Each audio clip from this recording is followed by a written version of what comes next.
बरं, भ्रष्टाचार मुक्त महाराष्ट्र करू असं जे काय त्यांच्या माध्यमातून सांगण्यात आलं होतं, तो फोटो हवाय मला, तर ज्यांच्यावर त्यांनी भ्रष्टाचाराचे आरोप केलेत ते सगळे नेते त्यांच्या मांडीला मांडी लावून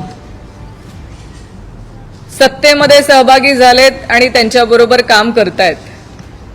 म्हणजे भ्रष्टाचार मुक्त करता करता हे सरकार भ्रष्टाचार युक्त कधी झाले हे त्यांना देखील कळलेलं नाही. बरं, ह्या सगळ्यांवरती त्यांच्याच पक्षाच्या नेत्यांनी आरोप केले होते. आरोप केल्यानंतर त्यांच्याकडे प्रवेश केल्याबरोबर हे सगळे पवित्र झालेत, वॉशिंग मशीनमध्ये धुवून निघालेत आणि अशा रीतीने त्यांचा भ्रष्टाचार मुक्त महाराष्ट्राची संकल्पना असावी कदाचित. याच्यात बरीचशी नावं सांगता येतील.